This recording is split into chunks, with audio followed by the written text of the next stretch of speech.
شروع کرتا ہوں اللہ تعالیٰ کے نام سے جو بڑا مہربان نہایت رحم والا ہے۔ سیدنا جابر بن عبداللہ رضی اللہ تعالیٰ عنہ کہتے ہیں کہ ہم نبی کریم صلی اللہ علیہ وآلہ وسلم کے پاس بیٹھے ہوئے تھے۔ بس آپ صلی اللہ علیہ وآلہ وسلم نے اپنے سامنے والی سمت میں ایک سیدھا خط لگایا اور فرمایا یہ اللہ تعالیٰ کا راستہ ہے۔ پھر آپ صلی اللہ علیہ وآلہ وسلم 2 لکیریں دائیں طرف اور 2 لکیریں بائیں طرف لگائیں اور فرمایا یہ شیطان کا راستہ ہے۔ پھر آپ صلی اللہ علیہ وآلہ وسلم نے درمیان والے سیدھے خط پر ہاتھ رکھا اور یہ آیت تلاوت کی۔ ترجمہ: اور یہ کہ یہ دین میرا راستہ ہے جو مستقیم ہے، سو اس راہ پر چلو اور دوسری راہوں پر مت چلو کہ وہ راہیں تم کو اللہ کی راہ سے جدا کر دیں گی۔ اس کا تم کو اللہ تعالیٰ نے تاکیدی حکم دیا ہے، تم پرہیزگاری اختیار کرو۔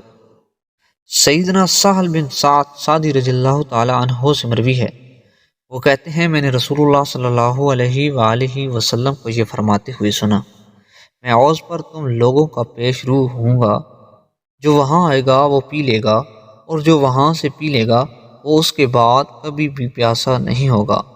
اور حوض پر میرے پاس ایسے لوگ بھی آئیں گے کہ میں ان کو پہچانتا ہوں گا اور وہ مجھے پہچانتے ہوں گے، لیکن پھر میرے اور ان کے درمیان رکاوٹ ڈال دی جائے گی۔ ابو حازم نے کہا پس نعمان بن ابو عیاش رضی اللہ تعالیٰ عنہ نے سنا، جبکہ میں ان کو یہ حدیث بیان کر رہا تھا۔ پس اس نے کہا کیا تم نے سیدنا سہل کو اسی طرح کہتے ہوئے سنا؟